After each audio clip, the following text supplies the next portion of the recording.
Big Boss Kannada season 12 ಕೊನೆಗೂ ಅಂತ್ಯಗೊಂಡಿದೆ. Big boss ಮನೆಯಲ್ಲಿ ಈ ಬಾರಿ ಅತಿ ಹೆಚ್ಚು ಗಮನ ಸೆಳೆದಿದ್ದು ಮಂಡ್ಯ ಹೈದ ಗಿಲ್ಲಿ ನಟ.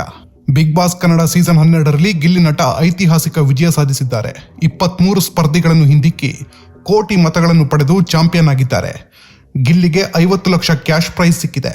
ಇದರ ಜೊತೆ ಮಾರುತಿ ಸುಜುಕಿ ವಿಕ್ಟೋರಿಯಸ್ ಕಾರು ಅವರ ಕೈ ಸೇರಿದೆ. ಇದು ಅವರ ಅಭಿಮಾನಿಗಳಿಗೆ ಖುಷಿ ಕೊಟ್ಟಿದೆ. ಗಿಲ್ಲಿ ಮಾತು ಕಾಮಿಡಿ ಕೌಂಟರ್ನಲ್ಲೇ ಫೇಮಸ್ ಆಗೋದ್ರು.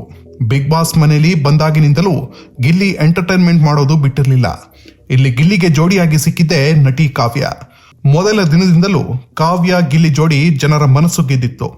ಒಂದು ಲೆಕ್ಕದಲ್ಲಿ ಕಾವ್ಯ ಫೈನಲ್ ವರೆಗೆ ಬರೋಕೆ ಗಿಲ್ಲಿನೇ ಕಾರಣ ಅಂದ್ರೂ ತಪ್ಪಿಲ್ಲ.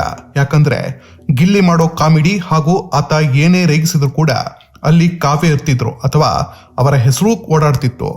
ಕಾವ್ಯ ಏನೇ ಮಾಡಿದ್ರು ಕೂಡ ಗಿಲ್ಲಿ ಬಿಟ್ಟು ಕೊಡ್ತಿರ್ಲಿಲ್ಲ. ಗಿಲ್ಲಿ ಹಾಗೂ ಕಾವ್ಯ ಬಿಗ್ ಬಾಸ್ ಮನೆಯಲ್ಲಿ ಸೆಂಟರ್ ಆಫ್ ಅಟ್ರಾಕ್ಷನ್ ಆಗಿದ್ರು. ಇಬ್ಬರ ನಡುವೆ ಒಳ್ಳೆ ಒಡನಾಟ ಇತ್ತು. ಸದಾ ಟಾಮ್ ಅಂಡ್ ಜೆರ್ರಿ ತರ ಕಿತ್ತಾಡ್ತಿದ್ರು. ಕಾವು ಕಾವು ಎಂದೇ ಆಕೆಯ ಹಿಂದೆ ಗಿಲ್ಲಿ ಓಡಾಡ್ತಿದ್ರು. ಜಂಟಿಯಾಗಿ ಇಬ್ರು ಕೈಗೆ ದಾರ ಕಟ್ಟಿಕೊಂಡು ಬಿಗ್ ಬಾಸ್ ಮನೆ ಒಳಗೆ ಹೋಗಿದ್ರು. ಒಂದು ಹಂತದಲ್ಲಿ ಗಿಲ್ಲಿಯಿಂದಲೇ ಕಾವ್ಯ ಎನ್ನುವ ಮಾತು ಬಂದಾಗ ಆತನಿಂದ ದೂರವಾಗಲು ಕಾವ್ಯ ಬಯಸಿದ್ರು.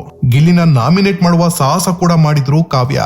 ಧ್ರುವಂತ್ ಎಲಿಮಿನೇಟ್ ಆಗಿ ಕಾವ್ಯ ಫಿನಾಲೆಗೆ ಬಂದಿದ್ದು ವೀಕ್ಷಕರಿಗೂ ಅಚ್ಚರಿ ಮೂಡಿಸಿತ್ತು. ಫಿನಾಲೆ ದಿನ ಸುದೀಪ್ ಅವರ ಎಡಬಲದಲ್ಲಿ ನಾನು ಹಾಗೂ ಕಾವ್ಯ ನಿಲ್ಲಬೇಕು ಎಂದು ಗಿಲ್ಲಿ ಹೇಳುತ್ತಾ ಬಂದಿದ್ರು. ಆದ್ರೆ ಕೊನೆಗೆ ಗಿಲ್ಲಿ ಕನಸು ಮಾತ್ರ ಈಡೇರಲಿಲ್ಲ.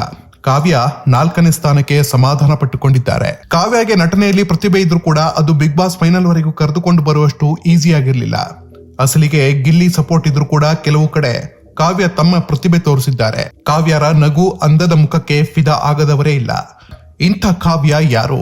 ಓದೋ ಸಮಯದಲ್ಲಿ ಮಾಡಿದ ಅವರ ದೊಡ್ಡ ನಿರ್ಧಾರ ಅವರ ಜೀವನವನ್ನೇ ಬದಲಿಸುವುದು ಹೇಗೆ ಅನ್ನೋ ಒಂದಿಷ್ಟು ಮಾಹಿತಿ ಇಲ್ಲಿದೆ. ಕಾವ್ಯ ಇವರು ಹೆಚ್ಚು ಪರಿಚಿತರಿರೋದೇ ಕಾವ್ಯ ಶೈವ ಅಂತ. ಹೆಸರಲ್ಲೇ ಇರೋ ಹಾಗೆ ಇವರು ವೀರಶೈವ ಲಿಂಗಾಯತ ಸಮುದಾಯಕ್ಕೆ ಸೇರಿದವರು. ಮೂಲತಃ ಮಂಡ್ಯ ಜಿಲ್ಲೆಯ ಕೆಆರ್ ಪೇಟೆ ಊರಿನ ಕಾವ್ಯ 1996ರ ಏಪ್ರಿಲ್ 6ರಂದು ಜನಿಸಿದ್ರು. ಬಾಲ್ಯದ ಶಿಕ್ಷಣವನ್ನು ಅಲ್ಲೇ ಮುಗಿಸಿ ಮೈಸೂರಲ್ಲಿ ಡಿಪ್ಲೊಮೊ ಶಿಕ್ಷಣ ಪಡೆದಿದ್ದಾರೆ. ಕಾಲೇಜಿನ ದಿನಗಳಿಂದಲೇ ನಟನೆಯಲ್ಲಿ ಆಸಕ್ತಿ ಹೊಂದಿದ್ದ ಕಾವ್ಯ ಮುಂದೆ ತಾವೊಬ್ಬ ದೊಡ್ಡ ನಟಿಯಾಗಬೇಕೆಂಬುದೇ ಅವರ ಕನಸಾಗಿತ್ತು. ಕಾಲೇಜು ಓದುತ್ತಲೇ ಕಾವ್ಯ ಸೆಂಟ್ರಲ್ ಗವರ್ಮೆಂಟ್ ಪರೀಕ್ಷೆ ಕೂಡ ಬರೆದು ಅದರಲ್ಲೂ ಪಾಸ್ ಆಗ್ತಾರೆ. ದೊಡ್ಡ ಸರ್ಕಾರಿ ಕೆಲಸವೇ ಇವರನ್ನು ಹುಡುಕಿಕೊಂಡು ಬರುತ್ತೆ. ಸೆಂಟ್ರಲ್ ಗವರ್ಮೆಂಟ್ ಕೆಲಸ ಅಂತ ಹೇಳಿದ್ರೆ ಯಾರು ತಾನೇ ಬಿಡ್ತಾರೆ? ಅಂತ ಕೆಲಸ ಸಿಗೋದೇ ಕಷ್ಟ. ಸಿಕ್ಕಿದ ಮೇಲೆ ಜೀವನವೇ ಸೆಟ್ಲ್ ಅಂತ ಹೇಳುವ ಗವರ್ಮೆಂಟ್ ಜಾಬ್ ಅನ್ನ ತೆಗೆದುಕೊಳ್ಳದೆ ಈಕೆ ಸಿನಿಮಾಗೆ ಹೋಗ್ತೀನಿ ಅಂತ ಹೇಳಿದಾಗ ಇವರ ತಂದೆ ತಾಯಿಗೆ ಸಿಟ್ಟು ಬರುತ್ತೆ. ಅಂತ ಒಳ್ಳೆ ಕೆಲಸ ಬಿಟ್ಟು ಇನ್ನೂ ನಿನಗೆ ಗೊತ್ತಿಲ್ಲದ ಸಿನಿಮಾ ಇಂಡಸ್ಟ್ರಿಗೆ ಹೋಗ್ತೀನಿ ಅಂತೀಯಲ್ಲ ಅಂತ ಬೈತಾರೆ.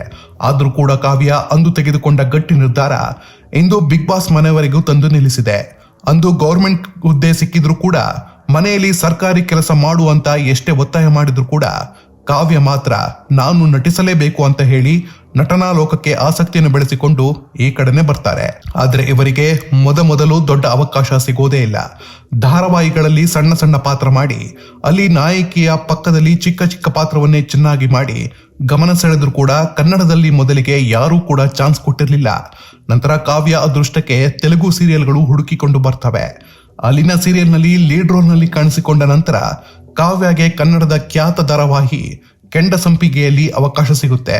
ಈ ಸೀರಿಯಲ್ ನಲ್ಲಿ ಲೀಡ್ ರೋಲ್ ನಲ್ಲಿದ್ದ ಕಾವ್ಯ ಕರ್ನಾಟಕದ ಜನರ ಮನೆ ಮಾತಾಗ್ತಾರೆ. ಅಲ್ಲಿಂದ ಕಾವ್ಯ ಹಿಂದೆ ತಿರುಗಿ ನೋಡೇ ಇಲ್ಲ. ಧಾರಾವಾಹಿ ಜೊತೆಗೆ ಡ್ಯಾನ್ಸ್ ರಿಯಾಲಿಟಿ ಶೋ ನಲ್ಲಿ ಕಾಣಿಸಿಕೊಳ್ತಾರೆ.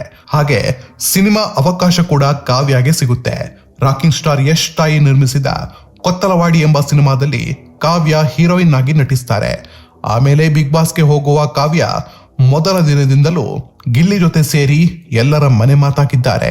ಬಿಗ್ ಬಾಸ್ ಮನೆಯಲ್ಲಿ ಧ್ರುವಂತ್ ಎಲಿಮಿನೇಟ್ ಆಗಿ ಕಾವ್ಯ ಫಿನಾಲೆಗೆ ಬಂದಿದ್ದು ವೀಕ್ಷಕರಿಗೂ ಅಚ್ಚರಿ ಮೂಡಿಸಿತ್ತು. ಕೊನೆಗೆ ಟಾಪ್ 4ರವರೆಗೆ ಬಂದ್ರು. ಅಲ್ಲಿಂದ ಮುಂದೆ ಹೋಗಲು ಸಾಧ್ಯವಾಗಲಿಲ್ಲ. ವೀಕ್ಷಕರ ಮತಗಳ ಆಧಾರದಲ್ಲಿ ಕಾವ್ಯ ಹಿನ್ನಡೆ ಅನುಭವಿಸಿದ್ರು.